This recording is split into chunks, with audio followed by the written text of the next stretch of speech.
After sitting down for an hour and a half, I kind of forgot what I was going to say. I am Representative Mark Kirkeby. I have that honor and distinction until December 31st of this year, and I'm asking for your consideration to return me to the state legislature. Thank you, Chamber of Commerce and School of Mines, but most, in particular, all the audience members that do show up. It says an awful lot about our character, our desire, and our enthusiasm to try to get involved in government. It's extremely important. It affects every one of our lives. If you want to talk about leadership, I believe it starts at home. Everybody's got their own opinions and values and ideals. I believe my wife, Cheryl, and I, my bride of almost 20 years, who also serves on the school board, which is the #1 reason I cannot serve on the education committee.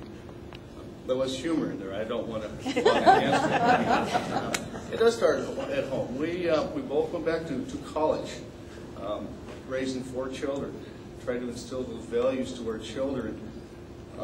You can do it at any time, and it's called bootstraps. There are certainly times that government or charities can offer you some assistance, but you really do have to rely an awful lot on yourself. And unlike Senator Schmidt, I do have 4 children, and I can assure you every single one of them have tested me. There's an awful lot of luck involved there as well. But specifically, I'm certainly not ever going to deliver to you an agenda. Only then, I'm honored. I look out of the corner of my eye. I actually have my 2 grandbabies over here, Britton and Brady, and I can't think of a better desire for any one of us is to try to offer a better quality of life for them. We're privileged. Our future generations try to do what they can for us. I think it's only fitting that we do that. I also believe that in leadership, you have to not be content with the status quo. Heaven forbid you challenge the system or throw out some crazy, wild idea. You do have to get some thought process going. And you have to stand accountable for what comes out of your mouth. Occasionally you can get a little hot water, but I think that's how you can achieve some results on that. Playing politics is something I've never done. I'm very honored to represent the citizens of District 35. I think I am one of them. An honest, hard-working individual that is extremely loyal to our community.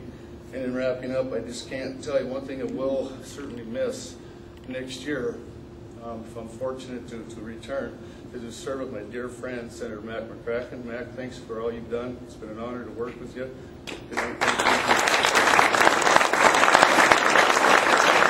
This down.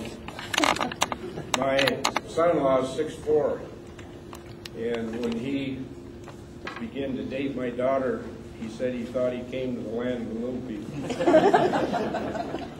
I want to thank you all for showing up tonight, and thank the Surbeck Center for hosting this forum.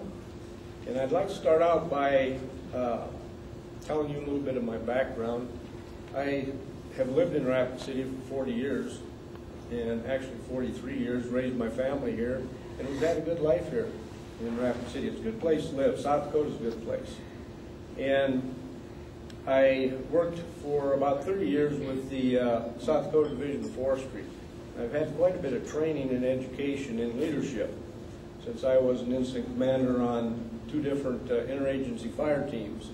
And we traveled all over the United States, including Alaska, on fires. I helped pioneer myself and Dr. Bob Gardner, the first prescribed burning program that is still in place in forest management and range management to boot.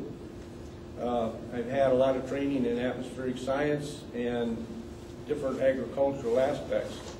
I've trained people in atmospheric science, particularly where it related to atmospheric smoke and things like that, and how the weather conditions affect fires in different ways.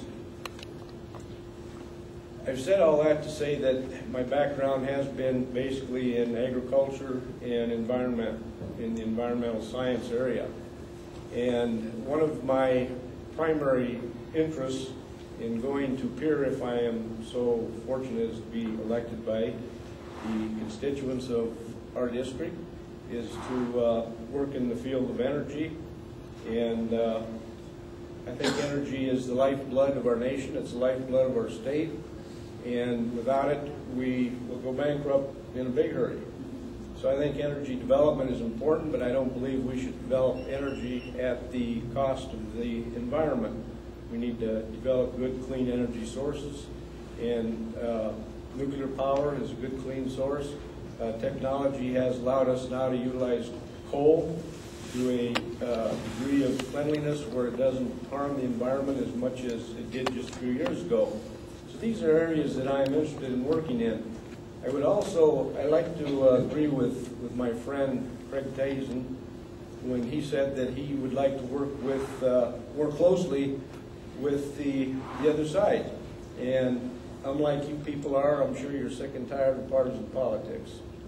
And I sure am. And if I am elected, I will cross party lines and work with Democrats when they have good ideas, because after all, we have good people on both sides of the bench. And we can get more done if we work together rather than if we're fighting. So I want to thank you again for coming out, and I would appreciate your vote in 11 days. Thank you.